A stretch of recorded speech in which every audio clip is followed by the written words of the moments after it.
Pessoal, vocês sabem quem matou a nova Hollywood?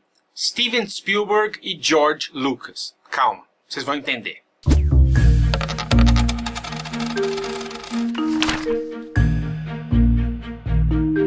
No final dos anos 50, o cinema norte-americano passou a ter na televisão um concorrente cada vez mais incômodo. As pessoas estavam indo menos ao cinema, que passava por uma fase transicional devido à morte de várias figuras importantes. Louis B. Mayer, um dos fundadores da MGM, morreu em 57. Harry Cohn, presidente da Columbia Pictures, morreu em 58. Preston Sturges, roteirista muito importante, morreu em 59. Marilyn Monroe morreu em 62. Stan Laurel em 65. Buster Keaton e Walt Disney em 66. Além disso, houve uma série de assassinatos que abalaram o país. John F. Kennedy foi assassinado em 63, Malcolm X em 65, Robert Kennedy e Martin Luther King Jr. em 68, a Sharon Tate, que estava grávida, foi assassinada em 69. Foi uma época onde havia um sentimento de perda muito forte no país. Os protestos contra a guerra do Vietnã começaram a ficar mais intensos, era uma população insatisfeita. E o impacto que isso teve no cinema foi muito claro. Os filmes bonitinhos com finais felizes da Studio System não faziam mais sentido. A demanda passou a ser por um cinema mais realista, mais relevante, não feito apenas para entreter. Surgiu uma nova geração de diretores que começaram a explorar caminhos diferentes de fazer cinema. O novo cinema deveria ser mais abstrato, mais desconfortável, sem romantismo, sem heróis essencialmente bonzinhos. Os finais deveriam ser mais ambíguos, mais trágicos. Era preciso mudar. Um dos pilares dessa mudança foi uma companhia independente de cinema chamada American International Pictures, que fazia filmes de baixíssimo orçamento voltados para o público adolescente, muitos filmes de terror, ficção científica, motoqueiros e também muitos filmes do gênero Beach Party. Até que o produtor Roger Corman começou a oferecer oportunidades a diretores desconhecidos com ideias esquerdistas e técnicas europeias de se fazer cinema. Foi uma jogada oportunista do Roger Corman, mas que acabou se tornando historicamente muito importante. Eu não sei até onde ele tinha a intenção de reinventar o cinema ou se ele queria apenas trabalhar com diretores baratos, mas o fato é que ele foi fundamental para a modernização do cinema norte-americano. Entre os principais novos talentos que trabalharam com ele estavam Francis Ford Coppola, John Sayles, Martin Scorsese, Dennis Hopper, Brian De Palma, Robert De Niro, Jack Nicholson, Jonathan Demme e Peter Bogdanovich. Nos anos seguintes foram lançados vários filmes que englobavam diferentes facetas do que estava começando a compor esse novo movimento, quase todos usando técnicas modernistas que foram muito bem aceitas pelo público jovem. Um dos primeiros foi Bonnie and Clyde, filme de 1967, dirigido pelo Arthur Penn e distribuído pela Warner Brothers. O filme conta a história de um casal de assaltantes de banco dos anos 30 que se tornou uma sensação da mídia. Muitos consideram esse o filme que define a nova Hollywood. Eu concordo em partes, porque é um filme que ainda tem elementos nostálgicos. No entanto, é um filme com uma clara visão modernista de cinema. O tom é muito mais rústico, o final é extremamente violento e os protagonistas são anti-heróis. Tecnicamente, o filme pegou muitas coisas emprestadas do Truffaut. O ritmo do filme, o uso da câmera lenta, as tomadas congeladas. Outro filme que precisa ser citado é The Graduate, ou A Primeira Noite de um Homem. Filme de 1967, dirigido pelo Mike Nichols, distribuído pela MGM. O filme conta a história de um homem recém-formado na faculdade que se vê dividido entre duas mulheres que são mãe e filha. A cena final desse filme é muito icônica e representa perfeitamente uma das principais características da nova Hollywood: mudar a percepção do realismo romântico. Aviso de spoiler, tá, pessoal? Nos próximos 30 segundos eu vou comentar o final desse filme. Depois que o Dustin Hoffman resgata a Catherine Ross, os dois saem correndo, entram num ônibus e a expressão no rosto deles indica tudo menos felicidade. Se esse mesmo filme tivesse sido feito 10 anos atrás, ele ia acabar com uma música feliz e os dois dando piruetas na rua e se beijando, mas a nova geração pedia finais mais realistas, mais ambíguos. Falando em finais ambíguos, poucos filmes fizeram isso melhor do que 2001, Uma Odisseia no Espaço, filme de 1968, dirigido pelo Stanley Kubrick, lançado pela MGM. O filme é complexo demais para eu analisar aqui, mas aquele final altamente interpretativo ilustra a importância do abstrato na nova Hollywood. Características como clareza, coerência, economia de ideias e empatia estavam em baixa. E vamos fechar os anos 60 com o filme mais icônico da década, Easy Rider, ou Sem Destino, filme de 1969, dirigido por Dennis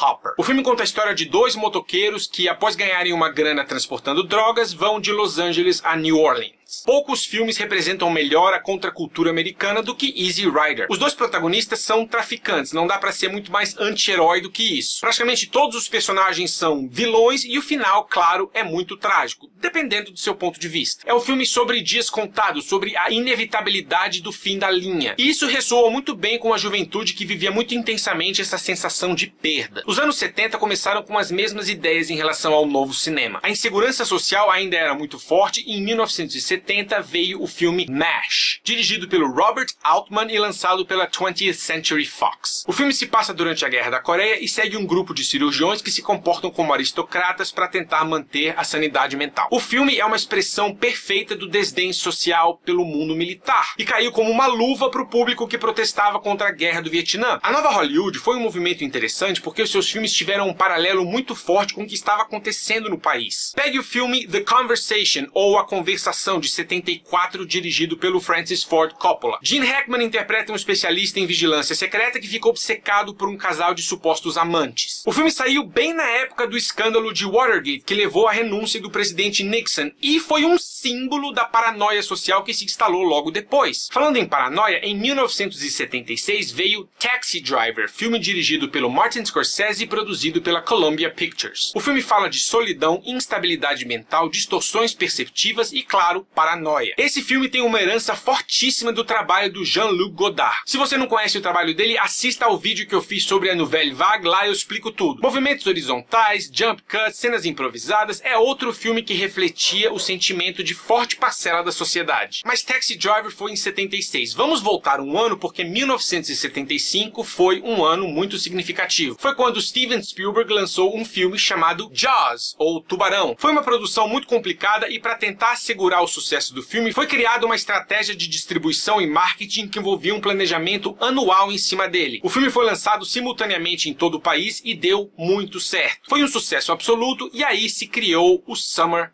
Blockbuster. 2 anos depois, em 77, George Lucas lançou o filme Star Wars. O sucesso do filme foi estratosférico e ajudou a escrever uma nova realidade. A Guerra do Vietnã tinha acabado, o público estava um pouco mais calmo, o processo transicional não era mais tão intenso, a nova tendência era ver o cinema como diversão escapista. Os heróis voltaram a ser bonzinhos e o sucesso de filmes como Rocky e Contatos Imediatos do Terceiro Grau, somados ao fracasso de filmes como New York, New York e O Portal do Paraíso, solidificaram essa nova cultura. Então, para todos os efeitos, pode-se afirmar que o Steven Spielberg matou a nova Hollywood e o George Lucas enterrou. A nova Hollywood foi o último grande movimento cinematográfico daquela indústria. A meu ver, foi um dos movimentos cinematográficos mais ricos de todos, porque se você for analisar filme por filme, diretor por diretor, eu não consigo pensar numa safra cinematográfica mais rica e talentosa do que essa. Nos 13 anos em que durou, a nova Hollywood produziu alguns dos melhores filmes de todos os tempos. Há pelo menos uns 150 filmes relevantes daquela época, além dos que eu mencionei, eu vou citar mais alguns. The Trip, ou Viagem ao Mundo da Alucinação, de 67, dirigido pelo Roger Corman. Targets, ou Na Mira da Morte, de 68, dirigido pelo Peter Bogdanovich. Midnight Cowboy, ou Perdidos na Noite, de 69, dirigido pelo John Schlesinger. A Clockwork Orange, ou Laranja Mecânica, de 71, dirigido pelo Stanley Kubrick. Two Lane Blacktop, ou Corrida Sem Fim, de 71, dirigido pelo Monty Hellman. The French Connection, ou Operação França, de 71, dirigido pelo William Friedkin. The Godfather, filme de 1972, dirigido por Francis Ford Coppola. Normalmente, filmes de gangsters têm um forte elemento de ascensão e queda. Isso não acontece aqui, é a ascensão mais ascensão da família Corleone e a transferência de poder do Don Corleone pro Michael Corleone. É um filme amoral, completamente despreocupado em denunciar o poder dessa família. Mean Streets, ou Caminhos Perigosos, de 73, dirigido pelo Martin Scorsese. Chinatown, de 74, dirigido pelo Roman Polanski. Dog Day Afternoon, ou Um Dia de Cão, de 75, dirigido pelo Sidney Lumet. The Deer Hunter, ou O Franco Atirador, de 78, dirigido pelo Michael Cimino. E Raging Bull, ou Touro Indomável, de 1980, dirigido pelo Martin Scorsese. E além dos diretores que eu citei, há outros que também contribuíram muito com o movimento, entre eles Paul Schrader, Terrence Malick, John Milius, Sidney Pollack e Woody